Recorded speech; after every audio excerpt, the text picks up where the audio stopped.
The Browns today, or yesterday, I guess today it'll become official probably, signed former Buccaneers first-round pick Joe Tryon-Shoyinka, is how you pronounce it. JTS? We got a JTS. I'm fine. I spelled it wrong first on every graphic we made this morning. So I'm JTS, I'm in. JTS. He was the last pick of the first round by the Bucs in 2001.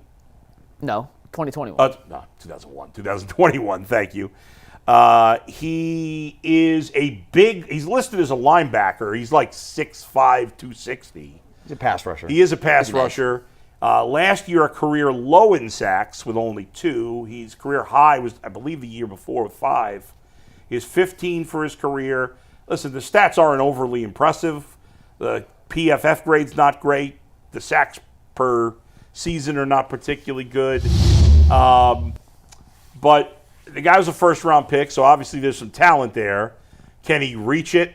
We'll see. Can they develop him? But with all the change at linebacker, you bring him back Devin Bush, who was a nice contributor last year. He developed after injuries and lack of production. He had a good year, and he's also a big special teams guy for the Browns. So they added a linebacker, brought in a pass rushing linebacker, obviously, with JTS. He's more of an edge than a linebacker, right? Like, he's going to play opposite of Myles Garrett as opposed to in the 3-4 defense. Right, he's more that's of an true. end. Well, I mean, you're banking on some upside here. It's a 1-year deal. Yeah. I think he's going to be their 3rd or 4th pass rusher. Right. Yeah. Right. So. He's a first-round pick. Like, hand up, my bad. Yeah. I remember him getting drafted. I can't tell you a single play, and I've watched enough Buccaneers games. I can't tell you a single time I've seen Joe Tryon-Shoyinka make a play. JTS. Yeah. I have not really seen him play much either. You could have made that name up and put up a random picture and been like, yeah, they signed this guy. Is this a real player or not? I wouldn't know. I just wouldn't know. Well, I looked at the stats and tried to get some context for this. He's played at least 500 snaps in each of his 4 seasons. So he's been durable. He's only missed 2 games. He's played 66 out of 68 possible games. That's made 45 starts. The common denominator between JTS and Cornelius, who they signed yesterday. Durable. Both durable guys. They don't miss games. So he's played over 500 snaps in each of the seasons. He's never had more than 5 sacks in a season. All the reports out of Tampa Bay where they think he's a physical freak, but the production doesn't match the physical freak. He has the tools to be a valuable contributor and a valuable pass rusher, especially alongside Myles Garrett, where you're going to get a bunch of one-on-one opportunities, but he hasn't been able to turn those physical traits that look great in a combine into production on the field. If any coach can get something out of him, maybe it's Jim Schwartz, who we've seen turn pass rushers with tools into productive pass rushers. I'm hoping that's what happens here on a 1-year upside deal. We would have to find out how you define as productive pass rushers. I would argue the Browns haven't had any productive pass rushers besides Myles Garrett. I mean, Alex Wright looked good before he got hurt last year. That was your pick for 10 sacks. I know. He was on pace before the injury. I like Alex Wright. I think there's potential. Isaiah McGuire tested well. But, I mean, this guy is a poor man's Ogbo Okoronkwo, I think, So, I mean, the 2 guys they've signed in free agency make sense. Not a lot of money. They're durable players. In this case, it's a young veteran. And there's no downside. They're not paying him a lot. They're paying him, what, $4 million? 4.5, yeah. You knew the Browns were not going to play in the high end of the pool. He's a guy on the low end of the money pool who has potential upside. So there's really no downside here. I like this. I mean, the Browns haven't had a first-round pick in 3 years. In the last 2 days, Andrew Berry's acquired 2 former first-round picks. Now, when you say they're any good, well, the joke is when you say and lead with former first-round pick. Yeah.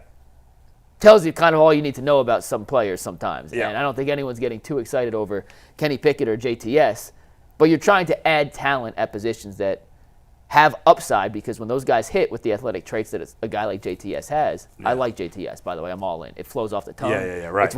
I'm all in. Yeah. We can trademark that tomorrow. Yeah. If it works, it's a great signing. And there's no risk. For 1 year, $4.5 million, it's no risk. I don't expect high big reward, impact, low risk. Absolutely. And it's probably not likely to have a high reward. He's probably going to be just a serviceable player, and they paid him that way. So that's the most likely scenario. But, again, we knew they weren't going to be involved in the big money free agents. They shouldn't be because of where they are as a franchise, and they don't have the cap space to do it either. So I think it's fine what they did, and I'm fine with them re-signing Devin Bush because He was a perfectly solid contributor for them last year. And, they need linebackers because we don't know what JOK's status is. Andrew Berry said as much. You keep saying he's a linebacker. I know he's technically a linebacker. Okay. I hear you. Pass rusher. Yeah, sorry. I don't think he Fair fits. Enough. Devin Bush and him are in different categories. He's a pass rusher. I shouldn't count him as a linebacker. But you do need linebackers as well. Yes. Because you got Diabate, you got Bush. And you need – listen, they need a lot up front. They need depth up front, and they've added 2 guys who are both depth pieces up front. When you look at the defensive end rotation now. Yeah. And we're speculating, assuming Alex Wright's healthy enough to play next year, which all reports indicate. You have Myles, JTS, Ogbo, McGuire, Ogbo, and Alex Wright.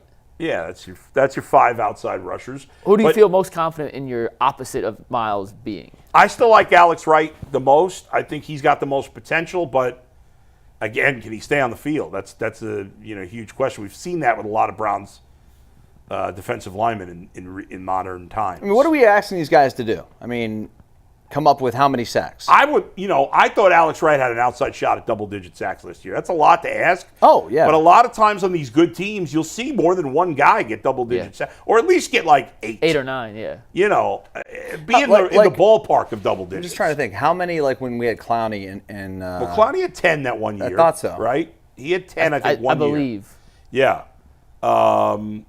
With JTS then, what's a successful season? If he gets 6, 7, if he breaks his career high in sacks, is that? Yeah, sure. If that guy ends up with 6, 7 sacks, I would be thrilled. He got 16 in 4 years, 15. That's less than 4 a year, and he's never had more than 5. So if he gets 7, 8 sacks for a guy you paid minimal money to, that'd be a huge win. Do you think this bumps Alex Wright inside a little more on third down situations? I know someone Andrew Berry talked about when they drafted him, like his versatility within the defensive line because he plays the 3 technique pretty well. Yeah. So maybe that's a way to get a third pass rusher on the field, especially until Mike Hall is healthy enough. Yeah. It's not a bad idea. Mike Hall's coming off injury. Dalvin Tomlinson's cut. They have a couple other veteran players that are gone after last year. I mean, they don't have much at defensive tackle right now. So, if Alex Wright can slide in, which he can, and play inside, that would. Especially on third downs. And if you can get any kind of sack production from the interior of your defensive line, that's a massive bonus because a lot of teams don't get anything in that realm from the interior of their defensive line. And, Also, I think this JTS signing him, you also can be flexible with Myles Garrett. You can move Myles Garrett inside a little bit, too. He had that Euro step dribble against the Bengals. Was that 2 years ago now? I feel like 2 years ago they were more creative moving Myles around than they were this past year. In Schwartz's first year. Yeah, I feel like just from a whole defensive standpoint, they were really creative in his first year, and last year was now they were playing better also. And a big part of that is the talent is not as good as we thought it was 2 years ago. I don't think it's as bad as it looked this past year. But, we don't – again, JOK is their second or third best player on defense, and we don't know if he's going to play at all. We're always worried about Denzel with the concussions. He's had so many concussions. And this – I think the biggest letdown last year was that outside of Denzel, when he was on the field, the rest of the secondary was a huge disappointment last year. Across the board outside of Denzel. And Dustin can talk about this. Yeah. When the secondary is not holding up, it changes the entire game for the pass rush. Oh, yeah. Yeah, I mean, it changes everything you call defensively because if you're not being able to hold up in the back end, you can't be aggressive. Right. You know what I mean? It just puts a bit of a hampering on the defensive coordinator and what he can call. And it's sad to see our defensive backs not play that well because we've invested so much back there. That's they really have. Big disappointment. I mean, Thornhill was terrible. The other corners both disappointed last year. And even Delpit, who seemed to be on the rise heading into last year, he wasn't bad, but he was just okay. And you thought you had maybe 3, 4, maybe even 5 high-level DBs, and you had 1. We would have entered last season if we had done below average, average, above average, and great. For the Browns secondary, we would have had 4 no-doubters, above average and/or greats. Right. Delpit, Ward, Newsome, and Emerson. We all said at least above average. At least above average, yeah. And then Thornhill, you could have put into whatever bucket you wanted to put him into. He has that same question now going into next season with the same guys. Obviously, Thornhill's not there. you feel great about Denzel, but I don't know how you're placing the other three. Well, even if you, as a group, if you would have asked me about going into last year on the Browns secondary, I would have said great unit. And right now, I'm not even sure I'd say average. Yeah, I mean, Denzel's a great player, but he's rarely healthy. Right. And who else is, Martin Emerson had we were really high on Martin Emerson, and he was terrible last year. And Greg Newsom's just a guy. Grant Delpit played like just a guy last year. And we don't even know who their other starting safety is going to be at this point. Man. Will they go another veteran, or will they draft somebody, or will they go with Hickman? But even he, like as a rookie, was better than last year. Yeah. There was just so many players on their defense that regressed last year. Now, hopefully some of them will go back in the right direction. But I just don't think the Browns at this point have enough. Like this idea that I think some people are holding out hope that we could see that same Browns defense we saw 2 years ago. And even if the Browns get mediocre or worse quarterback play, they can be at least a contender for a playoff spot by winning that way. I just don't think the Browns are talented enough on defense to play as well as they did 2 years ago. I think they should be better than last year, but I just don't think they could play at an elite level. And the Browns just don't, as of now, have anywhere close to enough talent on offense to win consistently if their defense is good but not great. Because they have, in terms of offensive talent compared to, they've got to be one of the worst teams in the AFC right now in terms of offensive talent. What skill position player do you really feel good about outside of Jerry Jeudy? I feel good about Jeudy. I'm not totally buying into him being like a one receiver. I'm not really either. It's asking a lot of a guy. It was like a 6-week stretch where he was great. He had a nice run last year. Yeah. As like a guy who could be a legitimate number two. Definitely a legitimate number two, yeah.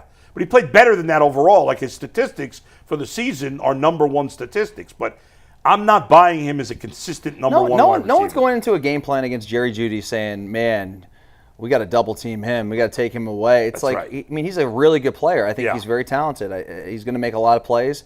But is not, again, he could prove me wrong. I hope he does. But I don't get the sense that any defensive coordinator is like up at night, like, how do we stop Jerry Jeudy? When you think about the best receivers in football, now statistically he was top 10 last year. He was in the conversation. But statistically, nobody thinks of it like you're not putting him, certainly not with Jamar Chase, certainly not with Jefferson, and even Tyreek Hill at his age.